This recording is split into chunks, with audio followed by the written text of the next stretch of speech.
Kasama ko ngayon si Andre ng Mapua Cardinals. Ang goal po nila ay manalo ng total cash prize na 200,000 pesos. Andre, nasa likod si Kobe kaya hindi niya tayo naririnig. Okay. Andre, it's time for Fast Money. Alam mo na ito, ha? 5 tanong. Kailangan mo masagot within 20 seconds. Okay. Kayang-kaya mo yan. Baka hindi pa nga 15 seconds pa lang, matapos mo na to. Okay. Magsisimula lang yung timer pagkatapos ko mabasa yung unang tanong. Okay. Good luck. Give me 20 seconds on the clock, please. Nag-survey kami ng 100 lalaki.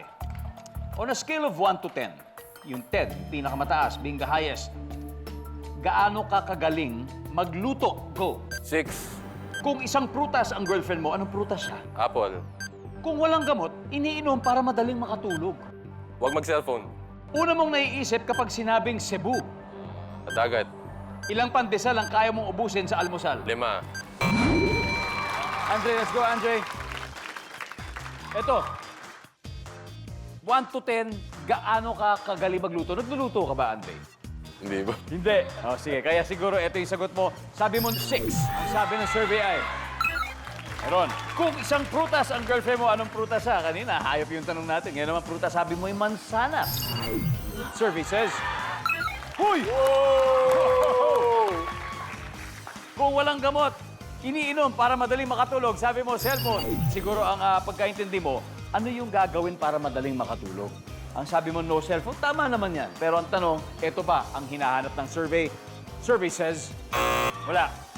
Una mong naiisip pag sinabing Cebu, ang sabi mo, dagat. Yan, napakaraming magagandang karagatan.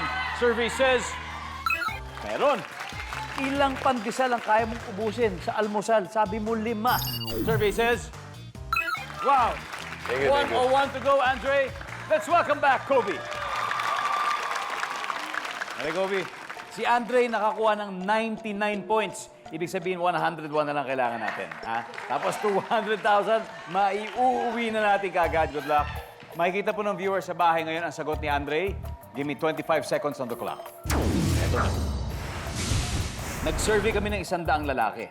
On a scale of 1 to 10, 10 being the highest, gaano ka kagaling magluto? Go. 9. Kung isang prutas ang girlfriend mo, anong prutas siya? Orange. Kung walang gamot, iniinom para madaling makatulog. Ano? Ano iniinom para madaling makatulog kung walang Gatas. gamot? Una mong naiisip pag sinabing Cebu. Ilang pandesal ang kaya mong ubusin sa almusal? 3.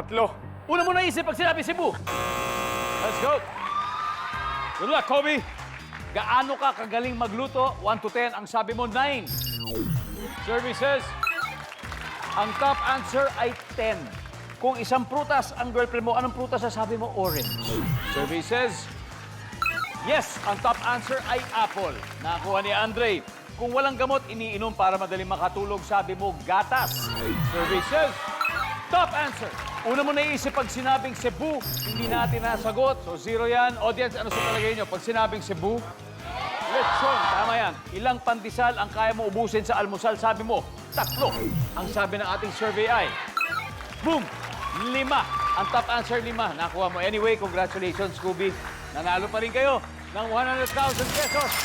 Mapua, let's welcome back to San Beda Red Lions. JC, gaya ng sabi natin, makakatanggap din kayo ng 20,000 para sa chosen charity. Ano bang napili ninyo? GMA Kapuso Foundation po. Iyon, GMA Kapuso Foundation. Para sa inyo po, ang 20,000 na napanalunan ng ating winning team ngayon sa Family Feud. Guys, maraming salamat sa inyo. And congratulations! Dito sa Family Feud, tinalo nyo ang San Beda Red Lions. At syempre, guys, maraming salamat. Palakpakan po natin ang champions ng Season 99 ng NCAA. At good luck sa inyo sa paparating na Season 100 na inaabangan natin. More power sa inyo. Happy weekend, mga kapuso. Maraming salamat, Pilipinas. Ako po si Ding Dong Dantes.